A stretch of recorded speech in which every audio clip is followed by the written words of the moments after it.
Bom dia, irmãs e irmãos. Mais uma semana de estudo do Evangelho do Mestre Jesus de Nazaré. Nessa semana vamos estudar Meu Reino Não é Deste Mundo, capítulo 2. Mas antes de começarmos a fazermos o estudo sobre o Evangelho do Mestre Jesus de Nazaré, eu vou fazer uma prece inicial. Agradeço a Deus, ao Mestre Jesus de Nazaré, meus mentores, guias, guardiões, meu anjo guardião, por mais um estudo do Evangelho do Mestre Jesus de Nazaré, e que o objetivo desse estudo é levar uma mensagem para uma irmã, um irmão, que está necessitando dessa mensagem. Peço a permissão a Deus para dar por iniciado mais o estudo do Evangelho do Mestre Jesus de Nazaré, dizendo dos dois lados da vida, do fundo do coração, graças a Deus. Então, o Evangelho, o Evangelho segundo o Espiritismo, Allan Kardec, da onde nós vamos estudar, e eu vou fazer a leitura do texto, e depois o comentário, e depois a prece final.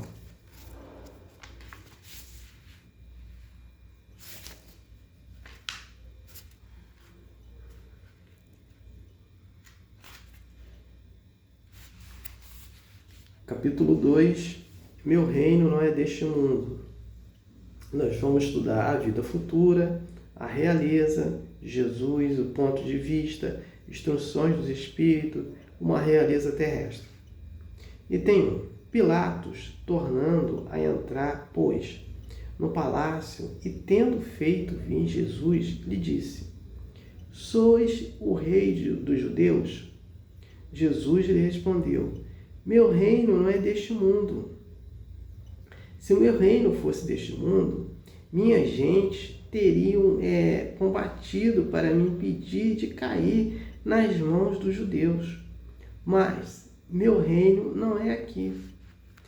Pilatos então lhe disse: Sois, pois, rei? Jesus lhe replicou: Vós o dissestes. Eu sou rei. Eu não nasci e nem vim a este mundo senão para testemunhar a verdade. Qualquer que pertença à verdade, escuta a minha voz. São João 18, 33, 36, 37. A vida futura, item 2.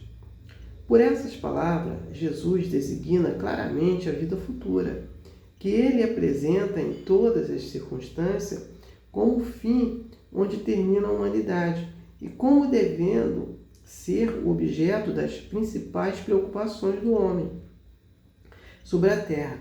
Todas as suas máximas se referem a esse grande princípio. Sem a vida futura, com efeito, a maior parte dos seus preceitos de moral não teria nenhuma razão de ser. Por isso, aqueles que não creem na vida futura, imaginando que ela não fala senão da vida presente, não os compreende ou acham pueris. Esse dogma pode, pois, ser considerado como ponto central do ensinamento do Cristo. Por isso, está colocado como dos primeiros no início nesta obra, porque deve ser o ponto de mira de todos os homens. Só ele pode justificar anomalias da vida terrestre e concordar com a justiça de Deus. Vamos entender aqui o que Jesus a narrativa no contexto do texto, a colocação de Jesus. Quando Pilatos pergunta se se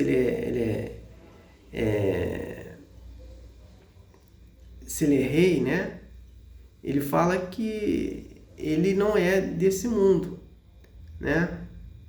E se ele fosse desse mundo, ele seria, ele não deixa, as pessoas de bem não deixariam ele estar ali naquele momento.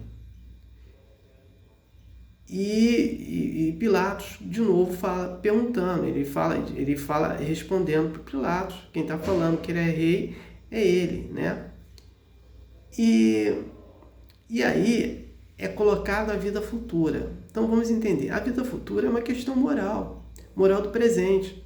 Então tudo que eu faço de bem aqui é minha vida futura.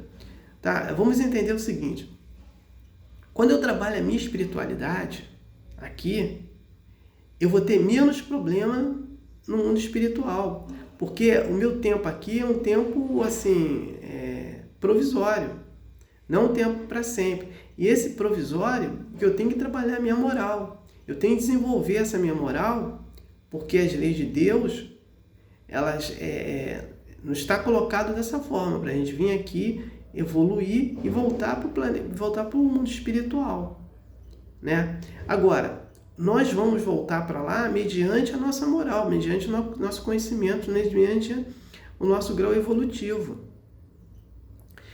Aí eu vou pegar um exemplo clássico, assim, só para a gente entender isso. O André Luiz, quando ele encarnou, foi um médico e tal, ele não trabalhou encarnado a sua espiritualidade. Quando ele vai para o mundo espiritual, ele vai para um umbral grosso e começa a sofrer por causa dele não ter trabalhado a espiritualidade dele. Não dele ter sido uma pessoa ruim, uma pessoa assassina, não, porque ele não trabalhou a espiritualidade dele. Então ele não trabalhou a moral dele em ficar fazendo prece, em ficar fazendo caridade, em ficar estudando, né, o próprio evangelho, e cortar hábitos errados dele. Ele não fez isso. Aí o que acontece? Quando ele vai para o mundo espiritual, ele vai para um umbral grosso para aprender. Depois que ele começa a falar em Deus, e também muitos pacientes dele, né, alguns pacientes fizeram prece para ele, o espírito da mãe dele também fazendo prece para ele, ele sai do umbral grosso. Ele vai para o umbral fino, que é o nosso lar.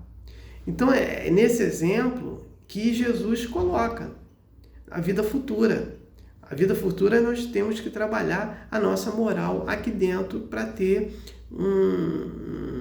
quando retornarmos ao mundo espiritual, nós trabalhamos com moral elevada, né? Então não tenho mais nada para falar sobre o texto, passo para a prece de encerramento.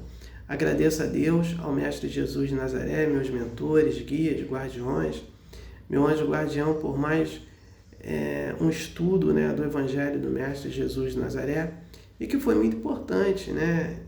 E cada dia tem uma grande importância, e com certeza atingi meu objetivo de levar uma mensagem para uma irmã, um irmão que estava necessitado nesse momento.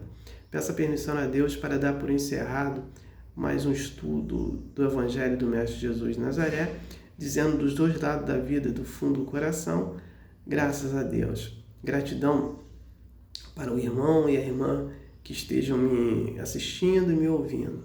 Aleluia, amém.